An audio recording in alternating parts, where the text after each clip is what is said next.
लगातार इस बारे में क्या कहते हैं। हमारे साथ हरिद्वार के तमाम ऐसे लोग मौजूद हैं जो यहाँ पर आए हैं गंगा के किनारे, गंगा की सौगंध खाने के लिए कि वो उसको कभी प्रदूषित नहीं होने देंगे। साथ ही साथ हमारे साथ स्वामी शिवानंद जी हैं जिनका आश्रम लगातार काम कर रहा है गंगा को बचाने के लिए। अनवरत संघर्ष उनका लगातार जारी है। यहाँ पर माइनिंग माफियाज के खिलाफ कई बारी उनके जो साथी और उनके जो आश्रम के लोग हैं उन्होंने अपनी कुर्बानी तक दी है इसके लिए। मेरे साथ अवधेश कौशल जी हैं जो कि जाने माने पर्यावरणविद हैं और साथ ही साथ इन्हें पद्म सम्मान से भी सम्मानित किया गया है। स्वामी चिदानंद महाराज जी हैं जो कि एक जाना माना चेहरा है हरिद्वार और संत समाज का। सबसे पहले स्वामी शिवानंद जी, मैं आपके पास आना चाहूंगा।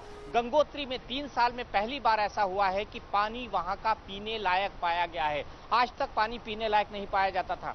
क्या वाकई गंगोत्री में कोई सार्थक उपाय, सार्थक कदम उठाए गए हैं हाल के दिनों में जिसके चलते पानी में थोड़ा सा बिल्कुल रत्ती भर सुधार हुआ? नहीं, वो सुधार का कारण वो नहीं है। इस बार बर्फबारी बहुत ज़्यादा हुई है जिसके चलते पानी शुद्ध होकर के आ रहा है। यदि वही बारिश का पानी आता तो इतने मलमूत्र हैं जो उसमें आएंगे ही आएंगे। वो थोड़ा सा सुधार हुआ है।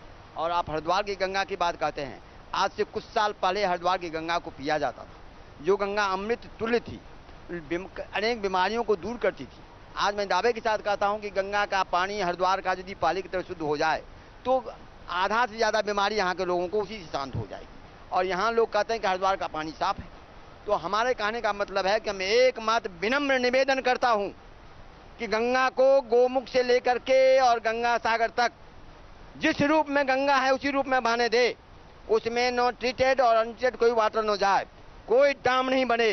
जो डाम बन रहे हैं पूर्णतः नष्ट कर दिए जाएं, जो बन गए हैं उसे धीरे धीरे डिकमीशन करे और जो बनने को है उसे तोड़ दिया जाए, छोड़ दिया जाए। क्योंकि गंगा को गंगा हमारी पीढ़ियों के द्वारा दी गई, हमारे पूर्वजों के द्वारा दी गई है। हमारा ये कर्तव्य है कि अपने पूर्वजों के धरोहर को हम अपने आने वाली पीढ़ी को उसी रूप में सुपुर्द करें। हम अपने निजी स्वार्थ के लिए, अपने चंद सुविधा के लिए, चंद भोगों के लिए यदि ऐसी अमृतदायिनी गंगा के साथ कोई छेड़छाड़ी करते हैं तो आने वाला समाज, आने वाला इतिहास हमें कलंकित करेगा। अवधेश कौशल जी, आप लगातार इस बात के समर्थक रहे हैं कि अगर छोटे बांध बनते हैं, पर्यावरण को ध्यान में रखकर बांध बनाए जाते हैं तो इसमें कोई गलत बात नहीं होगी। स्वामी शिवानंद जी का कहना है कि नहीं, बांध होना ही नहीं चाहिए। गंगा की जो धारा जिस तरह से बह रही है उसी तरह से बहने दिया उसको जाए। कहां पर सामंजस्य है?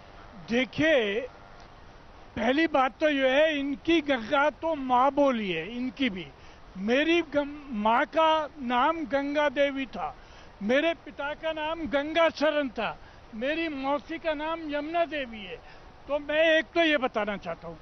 दूसरा ये भी बात बताना चाहता हूँ कि जल विद्युत योजनाओं से कोई प्रदूषण नहीं होता है। ये प्रदूषण, वो तो जल विद्युत योजना जो है वो टरबाइन पे गिरती है, वो चली जाती है, फिर पानी वहीं चला जाता है। दूसरा, कोई जल विद्युत योजना जो टरबाइन है वो कहीं गंदा नहीं करी। गंदा तो यहाँ मेहरबानी करके हमारे जो ये भगवान बैठे हैं इनके आश्रमों में 500 कमरे, 400 कमरे हैं। बहुत सारों ने तो एसी कमरे में भी बना रखे हैं और सारी की सारी मल मूत्र उसी में जा रहा है। एक दूसरा जो ये जो कहते हैं कि गंगा मर जाएगी, पानी खत्म हो जाएगा, जल विद्युत योजना से एक बूंद भी पानी खत्म नहीं होता। जल विद्युत योजना कह रहे हैं अवधेश कौशल जी, जल विद्युत योजना ठीक है, अगर किसी ने बिगाड़ा है तो हमारी परंपराओं ने बिगाड़ा है, हम जिस तरह से रह रहे हैं गंगा किनारे उसने बिगाड़ा है, आश्रमों ने बिगाड़ा है। जैसे आश्रम आप मैं बता रहा हूँ, इनकी बातों का पहले खंडन करूँ। बढ़िया बात है, इनके पिता का नाम गंगा पर था, माँ का नाम गंगा पर था। ये भी अवधेश कौशल हैं जहाँ के भगीरथ ने गंगा को लाया। और आज दुर्भाग्य का विषय है, उस गंगा के परिवार में इस गंगा को कैद करने का, बांधने का एक पुत्र पैदा हुए हैं, इसलिए विचित्र बात है। खैर, हमारा व्यक्तिगत कोई मतलब नहीं है। लेकिन दूसरी बात है, जहाँ से सिद्धांत बात है, मैं दावे के साथ कहता हूँ कि यदि ये कहते हैं कि टरबाइन से गंगा आने पर कुछ नहीं होती है, जरा नदी की परिभाषा सीखें। किसी नदी को तब कहा जाता है, पार्लियामेंट में भी इसकी चर्चा में आदित्यनाथ ने किया है, किसी भी नदी को भूम और भूमा से संबंध होना चाहिए। भूम समझ रहे हैं और भूमा आकाश। किसी भी व्यक्ति नदी का यदि दोनों से संबंध बिगड़ जाता है, नदी स्वरूप खो देता है। दूसरी बात कहते हैं कि जल का प्रदूषण नहीं होता है। क्या जल पर इन्हीं का अधिकार है? जलचर प्राणी का उसमें अधिकार नहीं है?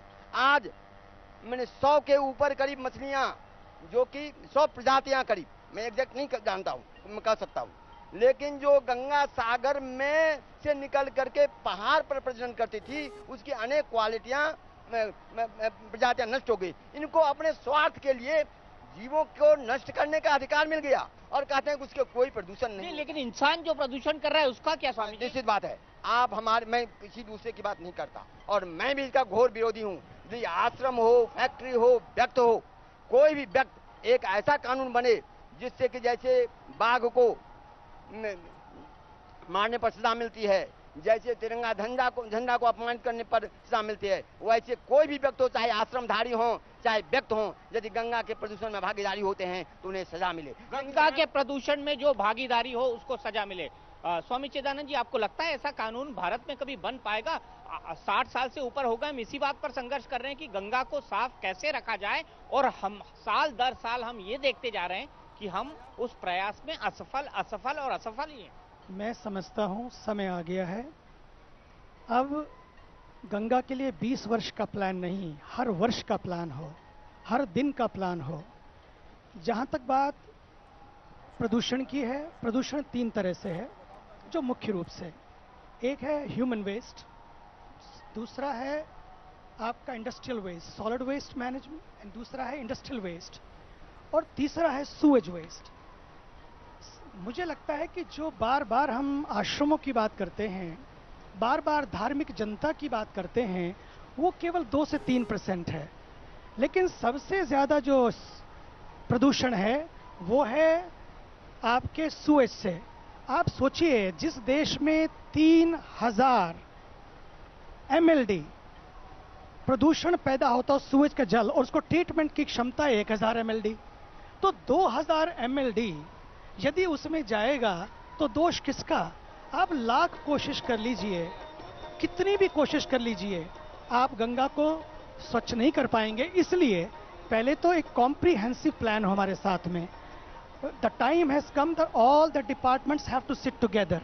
अभी क्या हो रहा है, एक डिपार्टमेंट को दूसरे डिपार्टमेंट की पता नहीं है, दूसरे को तीसरे की पता नहीं है। समय आया है, हमें किसी को दोष नहीं देना है, अब मिलकर काम करना है, एक साथ काम करना है, चाहे सरकार हो या समाज हो, दोनों मिलकर एक सेतु बनाएं। सवाल ये है, ये सेतु कैसे बनेगा? कौन शुरुआत करेगा इस सेतु की? सबसे पहले राम की गंगा आखिरकार क्यों मैली हो गई, क्या लगता है आपको? क्या बताएं, गंगा जी आप देखिए ना कि हम ही लोग हैं जो गंदगी कर रहे हैं, हम ही लोग हैं, आम जनता है जो गंदगी का पानी, सारा नालों का पानी अंदर आ रहा है, गटर का पानी अंदर आ रहा है, तो हम लोगों से सफाई स्टार्ट होगी। सफाई हम लोगों से शुरू होगी, लेकिन क्या वाकई में हम ये सफाई शुरू करना चाहते हैं? हरिद्वार का आखिरकार ये हाल क्यों हुआ है? क्या कहते हैं हरिद्वार के लोग? आप ये बताइए, हरिद्वार में अगर गंगा लगातार मैली होती जा रही है, इसका एक कारण क्या लगता है?